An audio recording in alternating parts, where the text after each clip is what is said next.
What are the various types of equality? First, natural equality.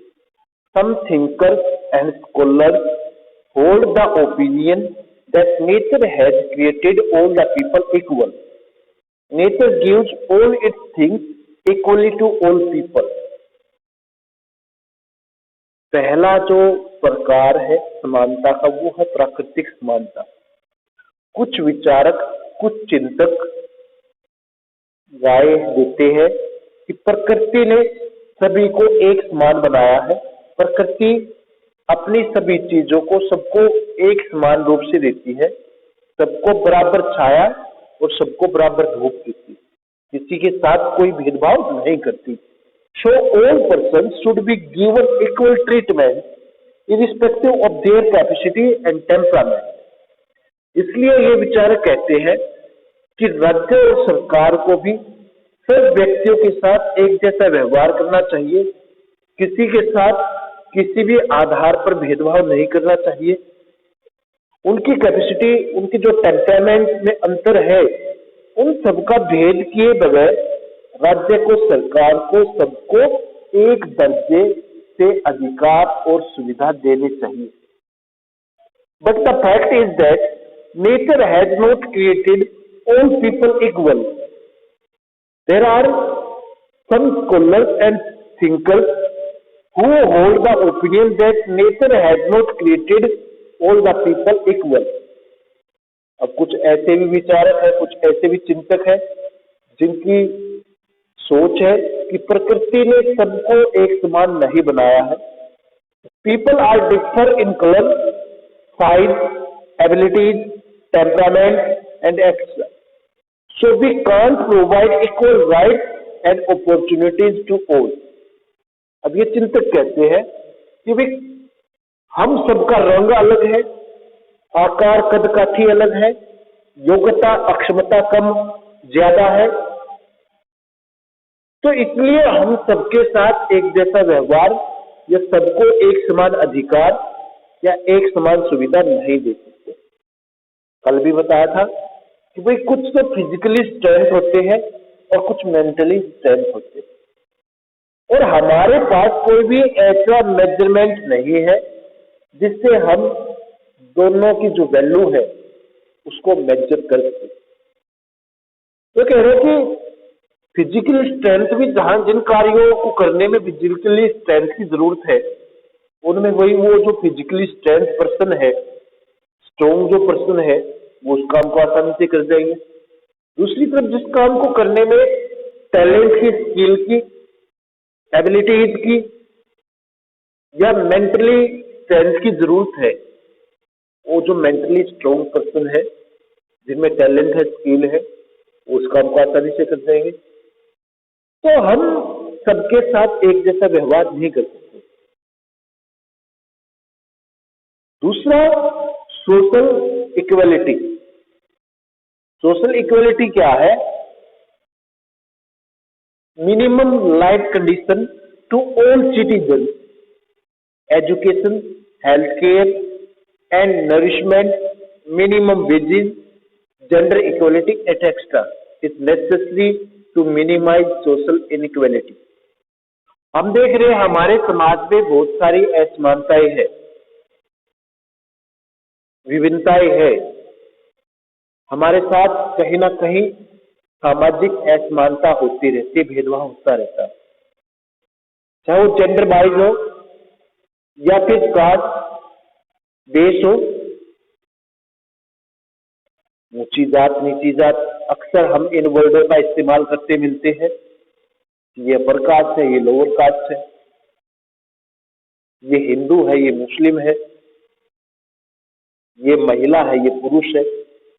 तो कह रहा है कि सोशल इक्वलिटी से मतलब क्या ले रहा है कि सबकी जो बेसिक नीड्स है, कि all the people fulfil their basic needs और requirement such as education, health care, minimum wages, gender equality, तो ये सबकी पूरी होनी चाहिए। If it is not insured, talents of many people are wasted. अगर भाई सबके साथ समान व्यवहार नहीं होता, सबको एक समान दर्जे से नहीं देखा जा रहा, तो बहुत सारे जो लोगों का टैलेंट है वो बेकार चला जाएगा। या हम ये भी ले सकते हैं, by social equality we mean that all the members of the society are equal and no man is recognised as socially superior और inferior to any other members of the society. सामाजिक समानता से हमारा अभिप्राय क्या है कि जहां पर समाज के सब सदस्यों को एक समान मानकर सबके साथ एक जैसा व्यवहार हो, किसी भी व्यक्ति को सामाजिक दृष्टिकोण से दूसरों से ना तो ऊपर माना जाए और ना उसे कम आंका जाए। जब जब सबको एक जैसा व्यवहार देंगे, किसी को सुपीरियर या इंफीरियर नहीं बनाएंगे, तब समाज में सामाजिक समानता स्थापित होगी। It also meant that all people should be treated equal without any discrimination on basis of caste, gender, religion, income status, etc. कि भाई इसका मतलब ये भी है कि जो सब नागरिक है देश के, राज्य के, उनके साथ किसी भी आधार पर कोई भी भेदभाव नहीं किया जाना चाहिए, चाहे वो भेदभाव जाति आधारित हो, लिंग आधारित हो, धर्म, भाषा या आर्थिक स्तर का। इनमें से किसी भी आधार पर व्यक्ति के साथ भेदभाव नहीं करना चाहिए। स्टेट और government should not discriminate its people on the basis of caste, religion, gender, language, etc. Fair justice is not possible in the absence of social equality. जो हम सामाजिक न्याय की बात करते हैं, वो सामाजिक न्याय हमें तब तक नहीं मिलता जब तक सबके साथ एक फेयर तरीके से सामाजिक समानता का व्यवहार नहीं किया जाता। जब तक समाज में सबको समान नहीं माना जाता, तब तक जो हम सोशल जस्टिस की बात करते हैं वो स्थापित नहीं कर सकते। अगर सोशल जस्टिस, सबको फेयर जस्टिस देना है, तो भाई सबके साथ एक जैसा व्यवहार करना होगा, सबको समान मानना होगा। हमारे कुछ सोशल राइट्स है, सोशल अपॉर्चुनिटीज हमारे को दी गई है। जैसे हम कह सकते हैं we all are equal in the society. आज समाज में हम सब एक समान है, किसी के साथ कोई भेदभाव नहीं होता। जो आजादी से पहले भेदभाव होता था, अनटचेबिलिटी नाम सुना होगा, छुआछूत, जो अपर कास्ट या जो अपर सेक्शंस के लोग होते थे, पीपल थे, वे लोअर कास्ट से, लोअर सेक्शन से डिस्टेंस मेंटेन करके रखते थे, दूरी बना के रखते थे,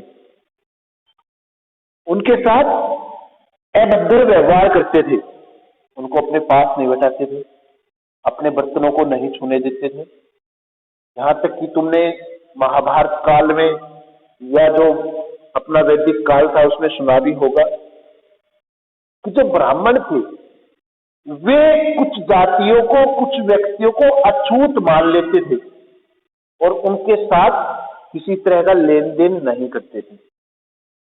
यहां तक कि जब उनकी परछाई गिर जाती थी अछूतों की ब्राह्मणों के ऊपर, तो वो अपने आप को पवित्र मानने लगते थे। ऐसी हमारी सोसाइटी थी। लेकिन आज क्या है?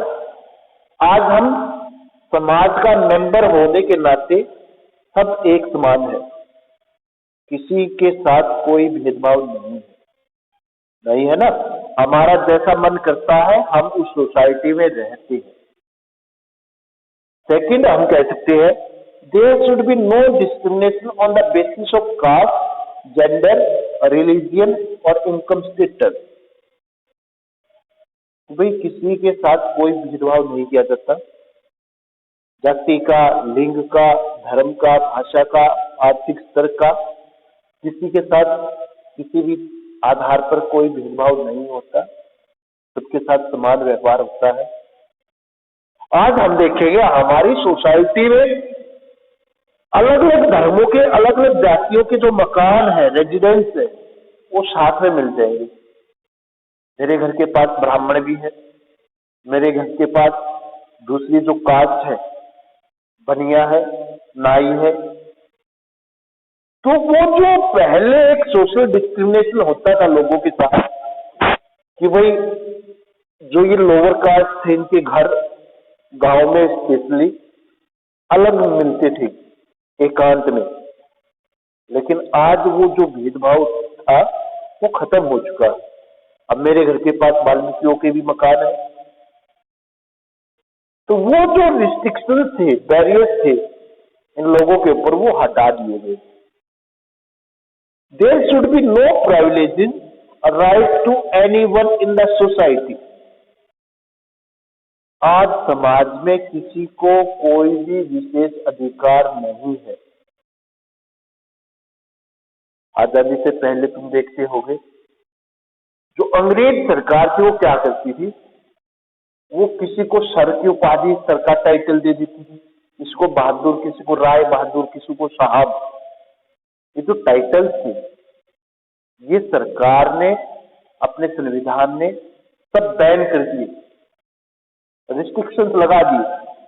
क्या सरकार किसी को कोई टाइटल नहीं दे सकती, सिर्फ देश के जो सम्मान है, पदक है, वो दे सकती है और डिग्री दे सकती है, टाइटल से नहीं। लेकिन जो सर, राय बहादुर, साहब की उपाधियां दी जाती थी आजादी से पहले, वो अपने संविधान ने खुद खत्म कर दी।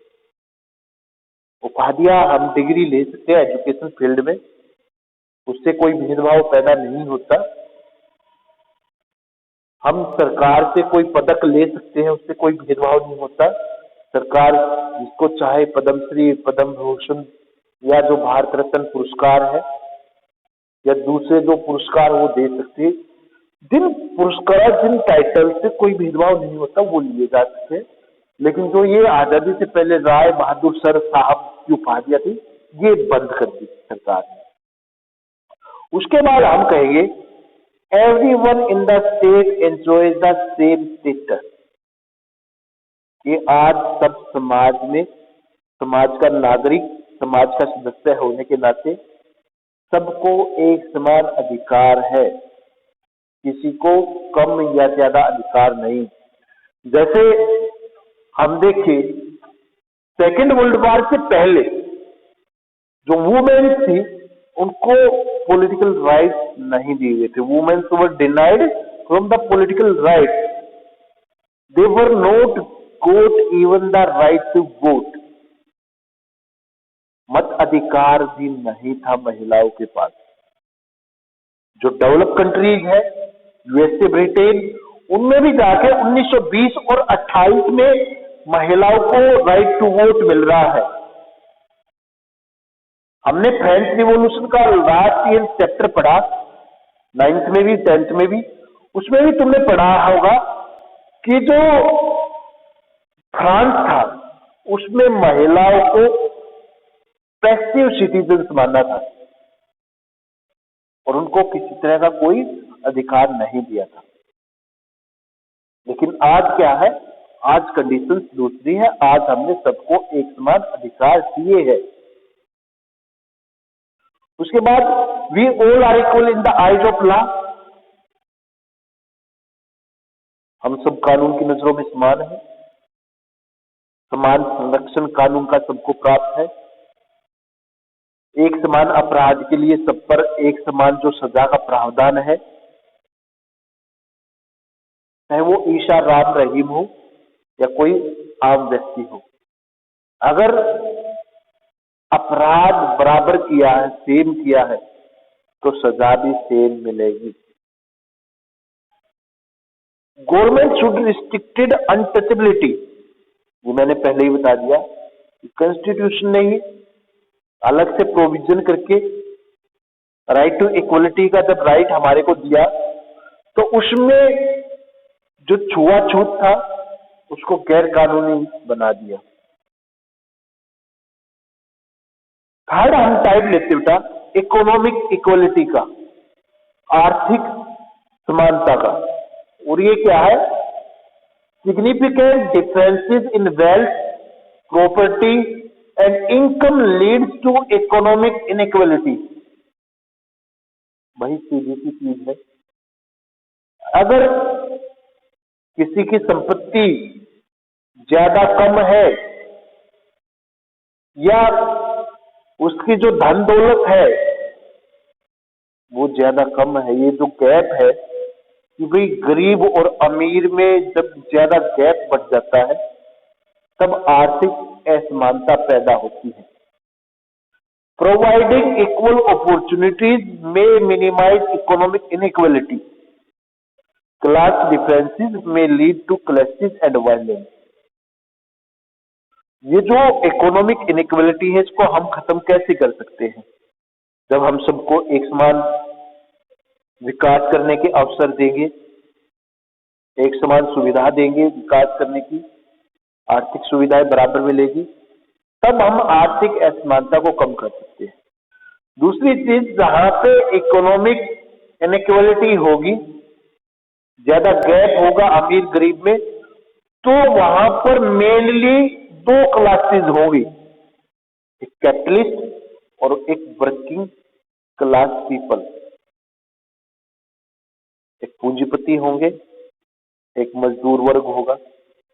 जहां पे ज्यादा गैप है वहां पर, जैसे कार्ल मार्क्स ने कहा ना कि सोसाइटी में सिर्फ दो क्लासेस है, एक वो पूंजीपति है, साधन संपन्न वर्ग है, और दूसरी तरफ वो मजदूर वर्ग है।